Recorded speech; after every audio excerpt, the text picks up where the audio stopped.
आज हम set 4 army GD का सेट 4 पेपर देखेंगे। तो बिना समय गंवाते हुए हम चलते हैं अपने क्वेश्चन की ओर।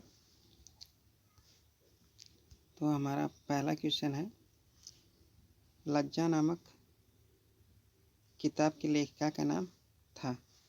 तो लज्जा नामक किताब की लेखिका का नाम जो था तस्लीमा नसरीन था। लज्जा नामक किताब की लेखिका का नाम तस्लीमा नसरीन था। तो इसका आंसर हो जाएगा बी, तस्लीमा नसरीन। क्वेश्चन दूसरा है हमारा, इनमें से कौन सी फसल तिलहन है? राजमा, लहसुन, सरसों, मटर। तो हम सभी जानते हैं कि सरसों एक तिलहन फसल है। तो इसका आंसर हो जाएगा सी, सरसों एक तिलहन फसल है। क्वेश्चन तीसरा है, राष्ट्रीय रक्षा अकादमी कहाँ पर स्थित है? तो राष्ट्रीय रक्षा अकादमी जो है खड़गवासला में स्थित है। तो इसका आंसर हो जाएगा डी, राष्ट्रीय रक्षा अकादमी खड़गवासला में स्थित है। क्वेश्चन चौथा है, श्रीहरिकोटा किस राज्य में स्थित है? तो श्रीहरिकोटा जो है आंध्र प्रदेश में स्थित है। तो इसका आंसर हो जाएगा श्रीहरिकोटा आंध्र प्रदेश में स्थित है, जहाँ पे मिसाइलों का निर्माण होता है।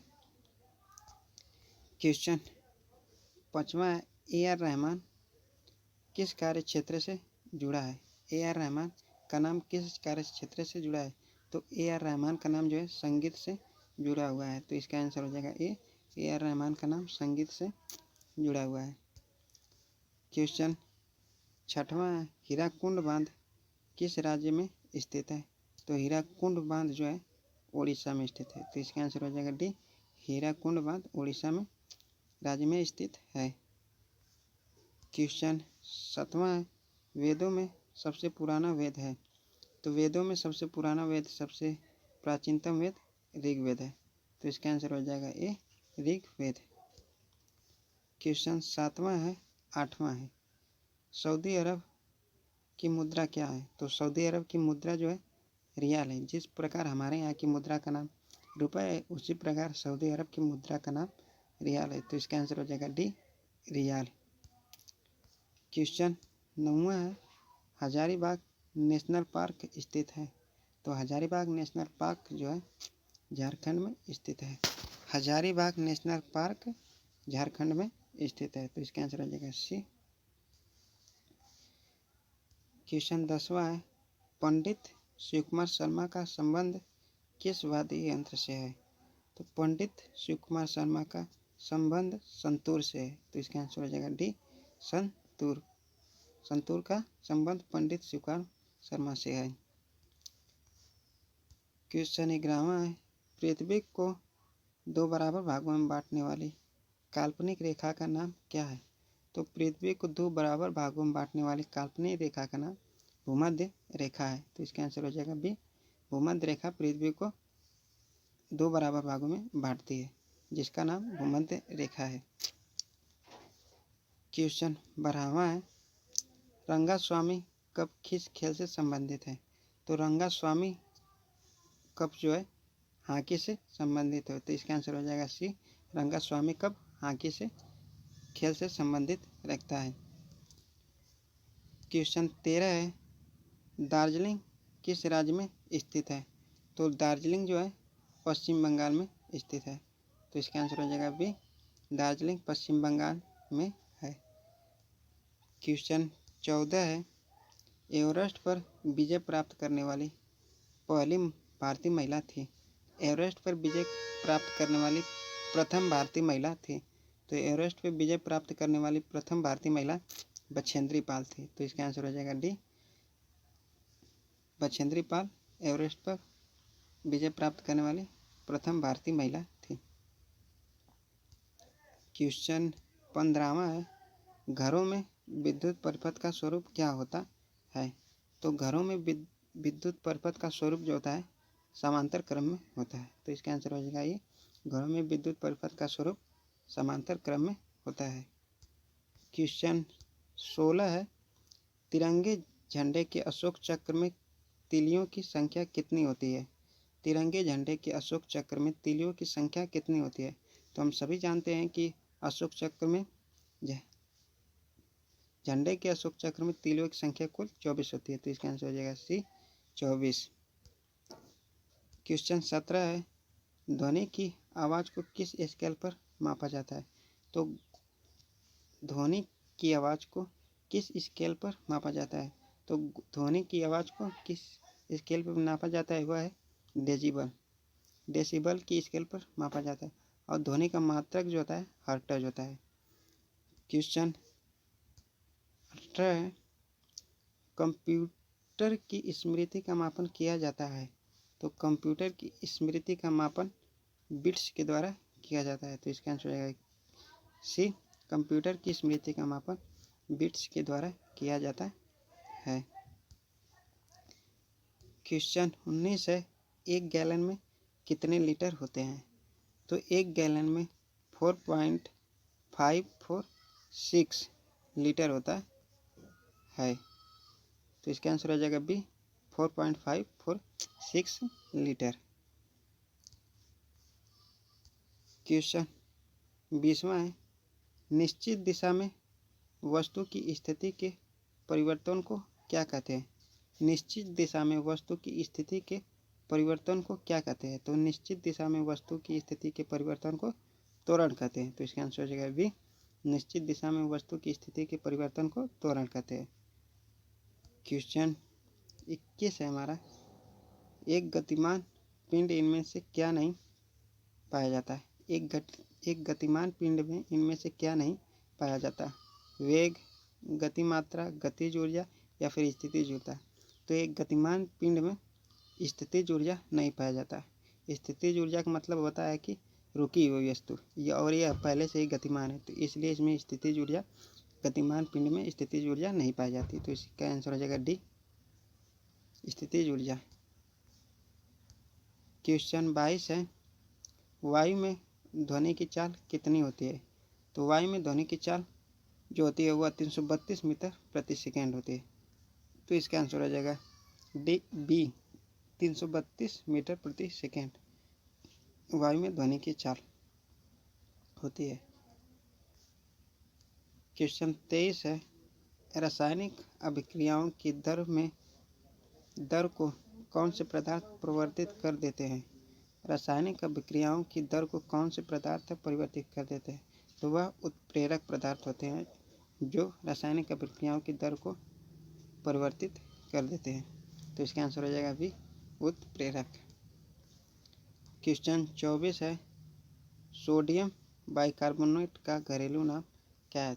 तो सोडियम बाइकार्बोनेट का घरेलू नाम जो है उसे खाने का सोडा कहते हैं, तो इसका आंसर हो जाएगा बी, सोडियम बाइकार्बोनेट को खाने का सोडा कहते हैं।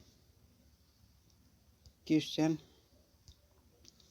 25 है, हंसने वाली गैस का नाम क्या है? तो हंसने वाली गैस का नाम है नाइट्रस ऑक्साइड, N2O। हंसने वाली गैस का नाम नाइट्रस ऑक्साइड होता है, जिसका सूत्र N2O होता है। क्वेश्चन 26 है, अलगम मिश्र धातु में पाए जाने वाला मुख्य धातु क्या होता है? अलगम मिश्र धातु में पाए जाने वाला मुख्य धातु क्या होता है?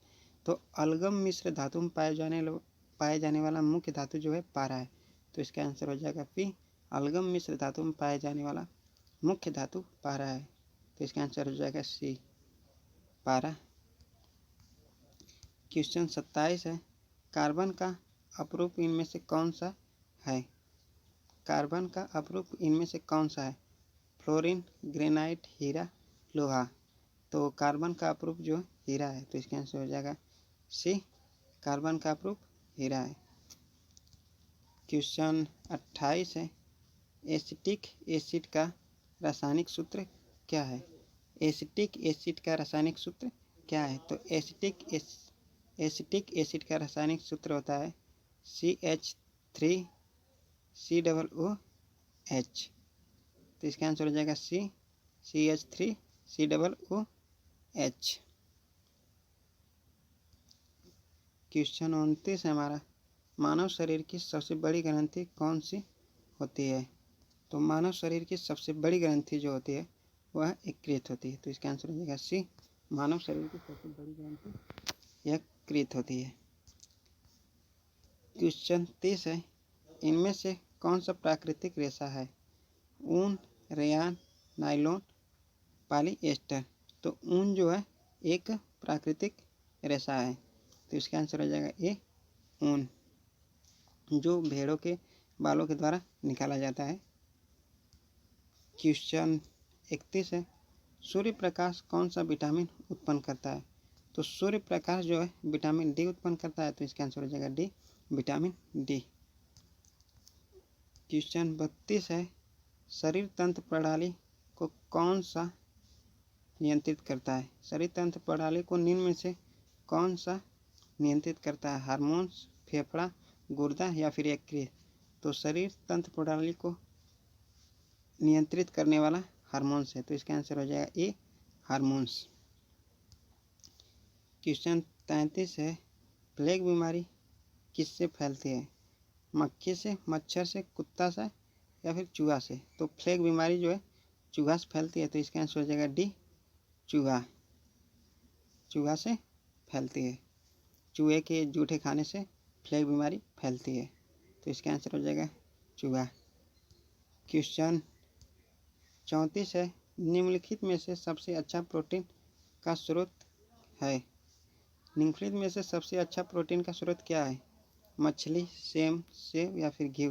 तो इनमें से सबसे अच्छा प्रोटीन जो है मछली है, तो इसका आंसर हो जाएगा ए, मछली सबसे अच्छा प्रोटीन का स्रोत है।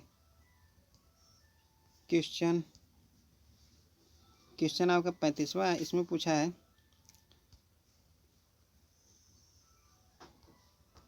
पूछा है, आपका 10.4 किग्रा 40 किग्रा का कितना प्रतिशत है? तो हम इसमें देखेंगे, मान लेते हैं कि 100% बराबर 40, ठीक, तो 1% बराबर 10% बराबर 4 हो जाएगा।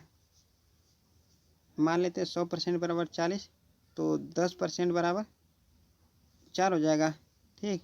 तो यहाँ से इसको हम ऐसे लिख देते हैं, 4 बराबर 10 लिख दिए, तो यहाँ से हो जाएगा, यहाँ से 1 बराबर हो जाएगा आपका 10/4 बराबर हो जाएगा 5/2। 5/2 के हम लिख सकते हैं 2.5 लिख सकते हैं ना, ठीक। तो यहाँ से हम देखते हैं 10.40 किग्रा का कितना प्रतिशत है, ठीक। तो यहाँ पे 1 इक्वल आ गया आपका 2.5, ठीक।